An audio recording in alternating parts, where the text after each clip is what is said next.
Affiliate marketing beginner friendly business மாடலாக அப்படி இல்லைன்னு சொன்னால் பணம் இருக்கிறார்கள் ப்ளஸ் எக்ஸ்பீரியன்ஸ் ஆனார்கள் மட்டும்தான் செய்யலாமா?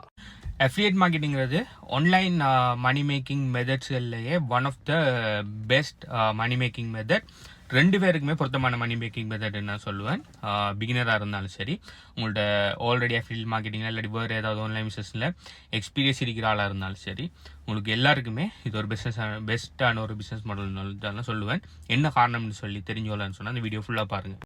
கிட்டத்தட்ட நான் 5-6 வருஷத்துக்கு மேலே இந்த அஃபிலியேட் மார்க்கெட்டிங் ஃபீல்டுக்குள்ளே இருக்கேன். நான் அஃபிலியேட் மார்க்கெட்டிங் மட்டும்தான் செய்கிறேன்னு கேட்டால் இல்லை, அதோட சேர்த்து கிரிப்டோ கரன்சி 2ம் சேர்த்தும் செஞ்சுட்டு இருக்கிறேன். ஆனால் இது 2 மட்டும்தான் செய்கிறேன்னா இல்லை, இதை தாண்டி மற்ற எல்லா இதுவும் நான் செஞ்சு பார்த்துருக்கேன். ஓகே, ட்ராப் ஷிப்பிங் செஞ்சு பார்த்துருக்கேன்.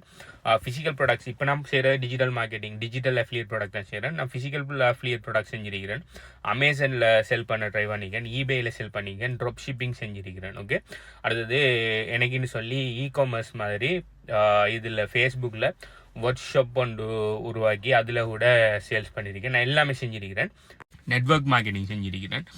ஸோ எல்லாமே ஹை டிக்கெட் விஷயங்கள் 2-3 செஞ்சிருக்கிறேன். ஸோ எல்லாத்தையுமே செஞ்சதில் எல்லாத்த விடவும் எனக்கு பர்சனலாக கடுமை ஈஸியாக தெரிஞ்ச ஒரு பிஸ்னஸ் மாடல்னா அது அஃபிலியேட் மார்க்கெட்டிங். என்ன ஆனோன்னா எல்லா பிஸ்னஸ் மாடல்லையும் நீங்கள் எடுப்பீங்கன்னா, இப்போ நீங்கள் காமர்ஸ் ஒன்று செய்கிறீங்க, அதாவது உங்களோட ஒரு ப்ராடக்ட் ஒன்று இருக்குது, அதை நீங்கள் ஆன்லைனில் செல் பண்ணிக்கணுன்னா இன்வென்ட்ரி மேனேஜ்மெண்ட்டில் இருந்து, கஸ்டமர் சப்போர்ட்டில் இருந்து, ரீஃபண்டுகள் அந்த ரிட்டர்னுகளை பார்க்குறதுல இருந்து, நீங்கள் ப்ராடக்டை ஷிப்மெண்ட் பண்ணுறதுல இருந்து, அதில் வர பிரச்சனை டெக்ஸ்ட் பார்க்குறதுல இருந்து, அடுத்து மார்க்கெட்டிங்கில் இருந்து எல்லாமே நீங்கள் தான் பண்ணணும். ப்ளஸ் நீங்கள் தனியாக செஞ்சாலும் சரி, அதுக்குன்னு சொல்லி ஒரு டீம் ஒன்று வச்சு செஞ்சாலும் சரி. இதே இது ட்ராப் ஷிப்பிங் செய்வீங்கன்னா நீங்கள் ஒரு விலை குறைஞ்ச மேனுஃபேக்சரோரால் கண்டுபிடிச்சி அவர்கிட்ட இருந்து ப்ரொடக்ஷன் சர்வீஸை சோர்ஸ் பண்ணி அதை நீங்கள் உங்களோட ப்ராடக்ட்னு சொல்லி தான் நீங்கள் மார்க்கெட் பிளேசஸில் அப்படி உங்களோட ஓன் வெப்சைட்டில் போட்டு செல் பண்ண போவீங்க. ஸோ இதுலேயும் பார்த்தீங்கன்னு சொன்னால் உங்களோட ப்ராடக்ட்னு சொல்லி அதை சோர்ஸ் பண்ணுறதால அதுக்குரிய நான் சொன்ன காமர்ஸுக்கு சொன்ன நீங்கள் எல்லா விஷயமும் நீங்கள் செஞ்சாகணும். ஈவன் அது உங்களோட ப்ராடக்ட் இல்லாட்டி மார்க்கெட்டிங்லேருந்து, கஸ்டமர் சர்வீஸ்லேருந்து, கஸ்டமர் சப்போர்ட்லேருந்து எல்லாமே நீங்கள் ஈவன் உங்களோட ப்ராடக்ட்டை நீங்கள் தொடரலைன்னாலும் கஸ்டமர் உங்கள்கிட்ட இருந்து ப்ராடக்ட் வாங்குறதுன்னு நினைப்பாங்க. ஸோ நீங்கள் கஸ்டமருக்கு தேவையான எல்லா விஷயமும் நீங்கள் செஞ்சு ஆகணும். அடுத்தது யாருன்னா ஆர்டர் பண்ணுவாங்கன்னா அந்த ஆர்டரை போய் திரும்ப பிளேஸ் பண்ணுறதுலேருந்து சரியாக இப்போ உங்களுக்கு 1000 ஆர்டர் வருதுன்னா அந்த 1000 ஆர்டரை மெனுவில் போய் நீங்கள் பிளேஸ் பண்ணுற வரையும் நீங்கள் தான் செய்யணும் ஈவன் இந்த ட்ராப் ஷிப்பிங்கில். அடுத்து நெட்வொர்க் மார்க்கெட்டிங் எனக்கு பர்சனலாக பிடிக்காத விஷயம் உண்டு. அதாவது நெட்வொர்க் மார்க்கெட்டிங் பார்த்தீங்கன்னா பிள்ளைன்னு சொல்ல வரல, நெட்வொர்க் மார்க்கெட்டிங் செஞ்சு சக்ஸஸ் ஆகலிக்காங்க. எனக்கு பார்த்தீங்கன்னு சொன்னால் பிடிக்காது. ஏன்னா நான் ஒரு இன்ட்ரோவர்ட், எனக்கு ஆக்களோட போய் கதைச்சி இது செஞ்சு ஆக்களை கன்வின்ஸ் பண்ணி நிற்கல. நெட்வொர்க் மார்க்கெட்டிங்கிற கான்செப்ட் என்னென்னா நீங்கள் ப்ரொடக்ஷன் சர்வீஸ் தான் மூவ் பண்ணுவீங்க, ஆனால் நீங்கள் ஆக்களுக்கு கூட மூவ் பண்ணுவீங்க. ஓகே, இப்போ நீங்கள் செய்கிற வேலைக்கு உங்களுக்கு மட்டும் கமிஷன் இல்லாமல் உங்களுக்கு கீழே அவங்க யாரெல்லாம் கஸ்டமராக வராங்களோ அவங்களும் செய்கிற வேலைக்கு கூட அவங்களுக்கு கமிஷன் கிடைக்கிறதால நீங்கள் அவங்கள ஃபோர்ஸ் பண்ணி அவங்கள கன்வின்ஸ் பண்ணி திரும்ப அவங்கள கன்வின்ஸ் பண்ணி இப்படி டீம் பில்ட் பண்ணிட்டு இருக்கணும். ஆக்களோட பயங்கரமாக மேனேஜ் பண்ணுற ஒரு பிஸ்னஸ் மாடல் உண்டு. எனக்குமே பிடிக்கும். எனக்கு ஆக்களோட கதைக்கிறது எனக்கு பிடிக்கும். நான் ஒரு இன்ட்ரோவர்ட். ஓகே, ஸோ எனக்கு ஆக்களை கன்வின்ஸ் பண்ணுறது, ஆக்களுக்கு பின்னால் தர்றது, நீங்கள் ஜூம் மீட்டிங் அட்டன் பண்ணி அது செஞ்சேன் நீங்கள் எத்தனை பேரோட காய்ச்சிங்க, நீங்கள் இன்னொரு ஆக்களோட உங்களோட ப்ராடக்ட்டை விற்றீங்களா இல்லையாண்டு இன்னொரு ஆக்களை புஷ் பண்ணுறது எனக்கு விருப்பம் இல்லை. நான் எனக்கு ஏழுன்ற அளவுக்கு நான் செல் பண்ணுவேன். அது எந்த ஓன் எஃபர்ட்டுக்கு எனக்கு எவ்வளோ மணி ஏர்ன் பண்ணப்படுதோ அது எனக்கு சந்தோஷம். இன்னொரு ஆள்ற புஷ் பண்ணி அவர் செய்கிறதால தான் எனக்கு பெனிஃபிட் இருக்கு. அதனால் அவரை போட்டு புஷ் பண்ணுவேன்னு சொல்லி அவரை புஷ் பண்ணுறதுல எனக்கு விருப்பம் இல்லை. ஆனால் அஃபிலியேட் மார்க்கெட்டிங் பியூட்டி என்னென்னா, நான் கிரிப்டோ கரன்சி பற்றி கேட்கல, கிரிப்டோ கரன்சி சம்மந்தமாக டீட்டெயில்ஸ் ஒன்றுன்னா நான் இன்னொரு வீடியோவில் சொல்கிறேன். அது சம்மந்தமான டீட்டெயில்னா கீழே கமெண்ட் பண்ணுங்க. அஃபிலியேட் மார்க்கெட்டிங் பியூட்டிங் என்னென்னா மார்க்கெட்டிங்கிற மட்டும்தான் நீங்கள் ஃபோக்கஸ் பண்ண வேண்டி வரும். ஓகே, அது நீங்கள் ஃப்ரீ மார்க்கெட்டிங் பண்ணாலும் சரி, ஆர்கானிக் மார்க்கெட்டிங் பண்ணாலும் சரி, ஃப்ரீ மார்க்கெட்டிங் சொல்லி ஒன்றுமே இல்லை. ஓகே, சகல்ஸோட ஃப்ரீ மார்க்கெட்டிங் நோட்டி இல்லை. நீங்கள் இப்போ வீடியோ கண்டென்ட் கிரியேட் பண்ணிங்கன்னா இதுன்னு சொல்லி டைம், எஃபர்ட், ரிசர்ச் எல்லாம் பண்ணுறீங்க. ஓகே, அதில் நீங்கள் உங்களோட டைம் செலவழிங்க. ஸோ அது எதுவுமே ஃப்ரீ இல்லை.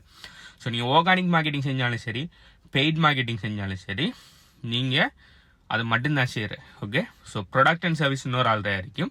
நீங்கள் அதுக்கு அந்த ப்ராடக்ட் அண்ட் சர்வீஸுக்கு ஒரு அஃபிலியேட்டாக ஜாயின் பண்ணி அந்த அவரோட ப்ராடக்ட் அண்ட் சர்வீஸுக்கு நீங்கள் உங்களோட டேலண்ட்டை பாவிச்சு நீங்கள் மார்க்கெட்டிங் செய்வீங்க. உங்களுக்கு பெய்ட் அட்வர்டைஸ்மெண்ட்ஸில் நாலேஜ் இருக்கணும்னா நீங்கள் பெய்ட் மார்க்கெட்டிங் செஞ்சு சேல்ஸ் எடுத்து கொடுப்பீங்க. அந்த சேல்ஸுக்கு உங்களுக்கு 2-3% 90% வரையும் கிடைக்கும். அது ப்ராடக்ட் அண்ட் சர்வீஸை பொறுத்து. நீங்கள் டிஜிட்டல் ப்ராடக்ட் கோர்ஸஸ் செல் பண்ணுவீங்கன்னா 50-90% வரையும் கமிஷன் தருவாங்க. அதே இது நீங்கள் ஃபிசிக்கல் ப்ராடக்ட்ஸுக்கு அஃபிலியேட் மார்க்கெட்டிங் செய்வீங்கன்னா உங்களுக்கு ஒரு 2-3% கமிஷன் தருவாங்க. பெரிய அளவில் கமிஷன் கிடைக்காது. ஏன்டா ஃபிசிக்கல் ப்ரொடக்ஷன் மேனுஃபேக்சரிங் காஸ்ட் ஒன்று இருக்குது. திரும்ப திரும்ப அவங்க ப்ராடக்ட்டை உருவாக்கணும். ஆனால் டிஜிட்டல் ப்ராடக்ட் கோர்சஸ் சாஃப்ட்வேர்லாம் பார்த்தீங்கன்னா ஒரு தடவை தான் க்ரியேட் பண்ணிப்பாங்க. ஸோ அவங்களுக்கு அஃபிலியேட்ஸுக்கு பே பண்ணுறதுல எந்த ப்ராப்ளமும் இருக்காது. அடுத்து டிஜிட்டல் ப்ராடக்ட்ஸுக்கு நீங்கள் அஃபிலியேட் மார்க்கெட்டிங் செய்ய போகல உங்களுக்கு ரெக்கரிங் கமிஷன் கண்டினியூஸாக கிடச்சிட்டிங்க. பட் நான் 5-6 வருஷத்துக்கு முதல் செஞ்ச ஒர்க்கில் ஜாயின் பண்ணினேன். சாஃப்ட்வேர்ஸில் ஜாயின் பண்ணினாக்கள் இன்னும் வந்து சாஃப்ட்வேர்ஸை பாவிச்சிட்டிருக்காங்க. அவங்க இன்னும் பாவிச்சிட்டு இருக்கிறதால எனக்கு இன்னும் இன்றைக்கு வரைக்கும் கமிஷன் கிடச்சிட்டு சம்மந்தமான ப்ரூஃப் எல்லாம் நான் HBU கன்சல்டன்சி டெலிகிராம் சேனலில் போட்டுக்கிறேன். ப்ளஸ் HBU யூடியூப் சேனல்லையும் போட்டுக்கிறேன். தேவையானவர்கள் பார்த்துக்கொள்ளுங்க. ஸோ ஜஸ்ட் மார்க்கெட்டிங்கிற ஒரே ஒரு விஷயத்தை மட்டும் நீங்கள் மாஸ்டர் பண்ணுறது மூலம் யாரோட ப்ராடக்டை வேணுனாலும் எத்தனை ப்ராடக்டை வேணுனாலும் எத்தனை சர்வீஸை வேணுனாலும் நீங்கள் ப்ரொமோட் பண்ணுற அந்த ப்ராடக்டை உற்பத்தி செய்கிறதுலேருந்து ப்ராடக்டை மேனேஜ் பண்ணுறதுலேருந்து ப்ராடக்டை ஷிப்மெண்ட் பண்ணுறதுலேருந்து அது ஃபிசிக்கல் ப்ராடக்டாக இருந்தால் ப்ராடக்டை ஷிப்மெண்ட் பண்ணுறதுலேருந்து கஸ்டமர் இன்கொயரியை கிளியர் பண்ணுறதுலேருந்து ரிட்டர்ன்ஸில் பார்க்குறதுலேருந்து எல்லாத்தையுமே ப்ராடக்ட் ஓனர் பார்த்துக்கொள்வார். உங்களோட வேலை மார்க்கெட்டிங். ஓகே, ஸோ நீங்கள் அதுக்கு செய்ய வேண்டியது நீங்கள் ஆர்கானிக் மார்க்கெட்டிங் செய்யலாம், பெயிட் மார்க்கெட்டிங் செய்யலாம். பெயிட் மார்க்கெட்டிங் செய்யக்குள்ள ஃபாஸ்ட்டாக உங்களுக்கு ரிசல்ட்ஸ் கிடைக்கும். ஆனால் உங்களுக்குன்னு சொல்லி ஒரு பிராண்ட் ஒன்று உருவாகுது. ஆனால் நீங்கள் ஆர்கானிக் மார்க்கெட்டிங் செய்யக்குள்ள ஃபாஸ்ட்டாக எடுத்தோடனே ஃபாஸ்ட்டாக ரிசல்ட்ஸ் சில நேரம் கிடைக்கலாம். ஆனால் அநேகமான நாள் கிடைக்காது. ஆனால் நீங்கள் கண்டினியூஸாக என்ன செய்வீங்க, பிராண்ட் ஒன்று உருவாக்குவீங்க. அந்த பிராண்ட் ஒன்று நீங்கள் உருவாக்கி எடுப்பீங்கன்னு சொன்னால் அந்த பிராண்டுக்கு பின்னுக்கு நீங்கள் எத்தனை ப்ராடக்ட் அண்ட் சர்வீஸ் வேணுனாலும் செஞ்சு கொள்ளலாம். சில பிராண்ட் உருவாக்குறேன்னு என்ன எது நான் அஃபிலியேட்டில் ஜாயின் ஆகிப்போடு, நான் அஃபிலியேட் கம்பெனியில் ஜாயின் ஆகிப்போடு. உதாரணத்துக்கு ஏங்கிற கம்பெனியில் நீங்கள் அஃபிலியேட்டை ஜாயின் பண்ணிக்கணும்னா ஏங்கிற பேரில் நீங்கள் பிராண்ட் உருவாக்குறேன். ஸோ அது மடத்தன். ஓகே, நீங்கள் ஏங்கிற பேரில் நீங்கள் பிராண்ட் உருவாக்குறது இல்லையா, ஆல்ரெடி அவங்க ஏங்கிற பேரில் பிராண்ட் உருவாக்கி வச்சுப்பாங்க. நீங்கள் அவங்களுக்கு ஃப்ரீயாக பிராண்ட் உருவாக்கி கொடுக்கறதில்ல. பிராண்டுங்கிற எப்பயுமே உங்களோட பேரில் இல்லாட்டி உங்களோட கம்பெனி இல்லாட்டி கன்சல்டன்சின்னு சொல்லி நீங்கள் பிராண்ட் உருவாக்கி போட்டு அந்த பிராண்டை வச்சு பின்னால் நீங்கள் எத்தனை ப்ராடக்ட்டோ சர்வீஸோ நீங்கள் மார்க்கெட்டிங் பண்ணிக்கொள்ளலாம். உதாரணத்துக்கு HBU கன்சல்டன்சி ஆசிவாசங்கிறது எந்த பிராண்ட், ஆசிவாசங்கிற எந்த பர்சனல் பிராண்ட், HBU கன்சல்டன்சி எங்கள் கம்பெனி பிராண்ட். இந்த பிராண்டை வச்சு இதுக்கு பின்னுக்கு நான் எத்தனை ப்ராடக்ட்டோ சர்வீஸையோ நான் ப்ரொமோட் பண்ணிக்கொள்ளலாம். ஓகே, இப்போ நான் ஒரு வருஷத்துக்கு ஒரு ப்ராடக்ட் ஒன்று ப்ரொமோட் பண்ணுறேன். நாளைக்கு அந்த ப்ராடக்ட் எனக்கு பிடிக்கல, அதோட பெட்டரான ப்ராடக்ட் ஒன்று கிடைச்சிட்டு அப்படி இல்லைன்னா அந்த ப்ராடக்ட்ல ஏதாவது இது அவங்க கம்பன்சேஷனை மாற்றுறாங்க, அப்படி ஏதாவது பிரச்சனை சண்டை வந்துட்டு என்ன வேணுனாலும் நடக்கலாம். நடந்தீங்கன்னா நான் அதை தூக்கி எறிஞ்சோடு நான் இன்னொரு ப்ராடக்ட்டை ப்ரொமோட் பண்ணலாம், ஒரு பிரச்சனையும் இல்லை. என்ன காரணம்னா நான் அந்த ப்ராடக்ட் பேரில் பிராண்ட் உருவாக்கலை. ஆனால் இதே இது நான் அந்த ஏங்குற ப்ராடக்ட் நேமில் பிராண்ட் உருவாக்குவேன். நாளைக்கு ஒரு வருஷம் ஃபுல்லாக கஷ்டப்பட்டு பிராண்ட் உருவாக்கிட்டேன்.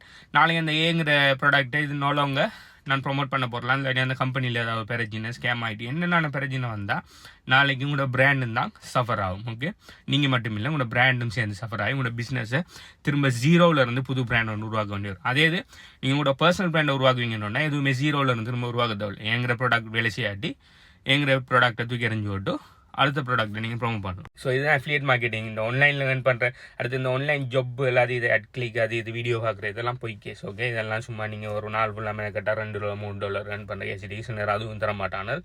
ஸோ அப்படியான விஷயங்களில் டைமை வேஸ்ட் பண்ணாமல் லெஜிட்டிமேட் ஆன்லைனில் மேக் பண்ணுற மெத்தட்களில் மட்டும் ட்ரை பண்ணுங்க. அது நீங்கள் ஃபுல் டைமாக ட்ரை பண்ணலாம், பார்ட் டைமாக ட்ரை பண்ணலாம், எப்படி ஒன்றா ட்ரை பண்ணலாம்.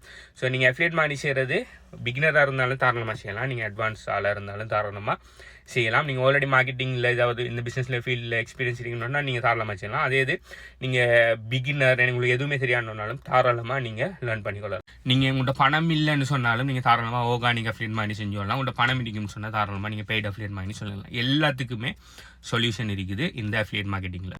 ஸோ HBU கன்சல்டன்சியால் நாங்கள் எங்களோட கிளைண்ட்ஸ் அண்ட் ஸ்டூடெண்ட்ஸுக்கு HBU crypto currency affiliate marketing coaching ப்ரோக்ராம்னு கொடுத்துருக்கீங்க. அது எனக்கு கிரிப்டோ கரன்சின்னா கிரிப்டோ கரன்சிங்கிறது பூம் ஆகிட்டு இருக்கிற ஃபீல்டு உண்டு.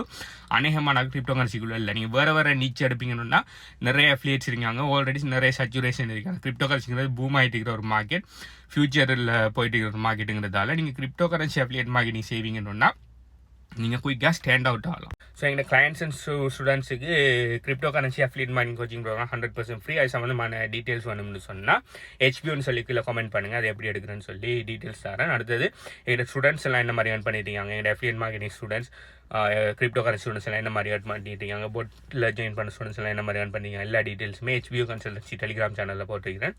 அது சம்மந்தமான டீட்டெயில்ஸ் பார்க்கணும்னு சொன்னாலும் HBUன்னு சொல்லி கீழே கமெண்ட் பண்ணுங்கள். இதை பற்றி நீங்கள் என்ன நினைக்கிங்க, இது ஒரு பெஸ்ட்டான பிஸ்னஸ் மாடலாக இருக்குன்னு சொல்லி நீங்கள் நினைங்களா இல்லையான்னு சொல்லி கீழே கமெண்ட் பண்ணுங்கள். பை.